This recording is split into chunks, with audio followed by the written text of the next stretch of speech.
Sir ತಮ್ಮ ಹೆಸರೇನು sir? ನನ್ನ ಹೆಸರು ರಾಜು ಅಂತ. ಓಕೆ, ಈಗ ನೀವು ಎಷ್ಟು ವರ್ಷದಿಂದ ಈ ರೀತಿ ಒಂದು ಟೈಲರಿಂಗ್ ಮಾಡ್ತಾಯಿದ್ರಿ ಸರ್?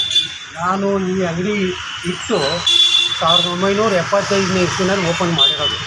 50 ವರ್ಷದಿಂದ ಈ ಅಂಗಡಿನಲ್ಲೇ ಕೆಲಸ ಮಾಡ್ತಾಯಿದ್ದೀನಿ. ಅಂದರೆ ನಿಮಗೆ ಇದ್ರ ಬಗ್ಗೆ ತೃಪ್ತಿಕರ ಅನಿಸ್ತಾ ಇದೆ ಸರ್ ನಿಮಗೆ? ಹೌದು ಸರ್. ಇದರಲ್ಲಿ ಏನಂದರೆ ನಾನು ಯಾರ ಕೈ ಕೆಳಗಡೆನೂ ಕೆಲಸ ಮಾಡ್ಕೊತಾ ಇಲ್ಲ. ನಾನೇ ಸ್ವಂತವಾಗಿ ಕೆಲಸ ಮಾಡಿಕೊಂಡು ಜೀವನ ಮಾಡ್ಕೊಂಡು ಹೋಗ್ತಾ ಇದ್ದೀನಿ. ಇದರಿಂದ ನಾನು ನನ್ನ ಮಗಳಿಗೆ ಮದುವೆ ಮಾಡಿದ್ದೀನಿ. ಅಂದರೆ ಇದರಲ್ಲೇ ದುಡಿದು ನಿಮ್ಮ ಮಗಳಿಗೆ ಓದಿಸಿ ಮದುವೆ ಮಾಡಿದ್ದೀರಿ? ಮದುವೆ ಮಾಡಿದ್ದೀನಿ. ಹೌದು. ನಮಗೆ ಬೇರೆ ಇನ್ಯಾವುದೂ ಆದಾಯ ಇಲ್ಲ. ಅಂದರೆ ಈ ಅಂಗಡಿ ಬಂದು ಸುಮಾರು 50 ವರ್ಷಗಳು ದಾಟಿದೆ. 75 ಇಸ್ವಿನಲ್ಲಿ ಬಂದಿದ್ದೀನಿ ನಾನು. ಅಂಗಡಿ ಅಂತೂ ಚೇಂಜ್ ಮಾಡಿಲ್ಲ? ಇಲ್ಲ. ನಾವು ಇದು ರಾಮಮಂದಿರದ ಬಿಲ್ಡಿಂಗ್ ಇದು. ಹಾಂ. ಈ ನಾರಾಯಣಚಾಚಿ ರೋಡಲ್ಲಿರೋದು ಈ ರಾಮಮಂದಿರದ ಬಿಲ್ಡಿಂಗು. ಈ ಬಿಲ್ಡಿಂಗ್ನಲ್ಲೇ ನಾವು 50 ವರ್ಷದಿಂದ ಇದೇ ಜಾಗದಲ್ಲಿ ಇದ್ದೀವಿ. ಸ್ಟಾರ್ಟಿಂಗ್ ಎಷ್ಟು ಬಾಡಿಗೆ ಬಂದಿದ್ರಿ ಸರ್? ಸ್ಟಾರ್ಟಿಂಗ್ ಬಂದಾಗ 60 ರೂಪಾಯಿ. ಅಂದರೆ ಒಂದು ತಿಂಗಳಿಗೆ ಕೇವಲ 60 ರೂಪಾಯಿ ಬಾಡಿಗೆ ಇತ್ತು. ಹಾಂ. ಈಗ ಎಷ್ಟು ಇರ್ಬೋದು ಸರ್? ಈಗ 12,761 ರೂಪಾಯಿ ಇದೆ. ಅಂದರೆ 60 ರೂಪಾಯಿಂದ ಸ್ಟಾರ್ಟ್ ಆಗಿ ಈಗ 12,000 761 ರೂಪಾಯಿ ಈಗ ಬಂದು ನಿಂತಿದೆ. ಅಂದರೆ ಸುಮಾರು 50 ವರ್ಷ ದಾಟಿದೆ. ಒಂದೇ ಅಂಗಡಿ ಚೇಂಜ್ ಮಾಡಿಲ್ಲ?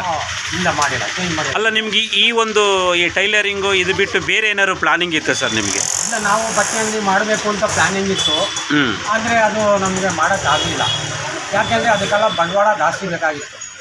ಬಟ್ಟೆ ಬಿಸ್ನೆಸ್ ಮಾಡಬೇಕು ಅಂದರೆ ನಾವೇ ಒಂದು ಶೋಕೇಸ್ ಮಾಡಬೇಕು, ಅಂಗಡಿನಲ್ಲಿ ಡೆಕೋರೇಷನ್ ಮಾಡಬೇಕು. ಇದನ್ನೆಲ್ಲ ಮಾಡಿಕೊಂಡು ನಾವು ಮಾಡಬೇಕು ಅಂದರೆ ಅದಕ್ಕೆ ಬಂಡವಾಳ ಬೇಕು. ಅಂದರೆ ತುಂಬ ಬಂಡವಾಳ ಬೇಕು ಅದಕ್ಕೆಲ್ಲ ಮಾಡೋಕ್ಕೆ. ಅದಕ್ಕೆ ನಮ್ಮ ಹತ್ರ ಅಷ್ಟು ಬಂಡವಾಳ ಏನಿರಲಿಲ್ಲ. ಬರೋದು ಇಲ್ಲಿ ಸಂಪಾದನೆ ಮಾಡೋದು, ಜೀವನ ಮಾಡೋದಕ್ಕೆ ಏನು ತೊಂದರೆ ಇಲ್ದಂಗೆ ಜೀವನ ಮಾಡ್ಕೊಂಡು ಹೋಗ್ತಾಯಿದ್ವಿ. ನೀವೇನಾದ್ರು ಓದಿದ್ದೀರಾ ಸರ್? ನಾನು 4ನೇ ಕ್ಲಾಸ್ ಓದಿದ್ದೆ. ಅಂದರೆ ಈಗ ನಿಮ್ಗೆ ಎಷ್ಟು ವರ್ಷ ಆಗಿರ್ಬೋದು? ನನಗೆ ಇವಾಗ 74 ವರ್ಷ ಇಲ್ಲ. ಆರೋಗ್ಯದಲ್ಲೆಲ್ಲ ಚೆನ್ನಾಗಿದ್ದೀರಿ? ಏನೋ ದೇವ್ರ ದಯೆಯಿಂದ ಚೆನ್ನಾಗಿದ್ದೀವಿ. ಈಗ ದುಡಿತಕ್ಕಂಥ ಹುಡುಗರಿಗೆ ಈಗ ಓದಿರ್ತಾರೆ, ಕೆಲಸ ಇಲ್ಲ, ನಿರುದ್ಯೋಗಿಯಾಗಿ ಎಲ್ಲೋ ಒಂದು ಕಡೆ ಇರ್ತಾರೆ, ಸುತ್ತಾಡ್ತಿರ್ತಾರೆ, ಅವ್ರ ಬಗ್ಗೆ ನೀವು ಏನು ಹೇಳೋಕ್ಕೆ ಇಷ್ಟಪಡ್ತೀರಾ ಸರ್? ಅವ್ರ ಬಗ್ಗೆ ನಾನು ಏನು ಹೇಳೋಕ್ಕೆ ಇಷ್ಟಪಡ್ತೀನಿ ಅಂದರೆ, ನಾವು ಓದ್ಬಿಟ್ಟು ತಕ್ಷಣಕ್ಕೆ ಕೆಲಸ ಸಿಗಲ್ಲ. ಖಂಡಿತ ಸರ್, ಖಂಡಿತ. ಯಾಕೆ ಅಂದರೆ ಓದ್ಬಿಟ್ಟಿದ ತಕ್ಷಣ ಯಾವುದೇ ಒಂದು ಕೆಲಸನೂ ಸಿಗೋದು ಕಷ್ಟ. ಅದಕ್ಕೆ ಏನಪ್ಪ ಅಂದರೆ ನಾವು ಓದಿರುವಾಗ ನಮಗೆ ಏನೋ ಯಾವ ಒಂದು ಉದ್ಯೋಗ ಮಾಡಿದ್ರೆ ನಮಗೆ ಅನುಕೂಲ ಆಗುತ್ತೆ, ಏನು ಚೆನ್ನಾಗಿ ಕಾಣುತ್ತೆ ಅನ್ನೋದನ್ನು ತಿಳ್ಕೊಂಡು ಅವ್ರು ಸ್ವಂತವಾಗಿ ಅವ್ರ ಕಾಲ ಮೇಲೆ ಅವ್ರು ನಿಂತ್ಕೋದನ್ನ ಕಲಿಬೇಕು ಅಂತ. ಖಂಡಿತ sir. Okay sir, thank you sir.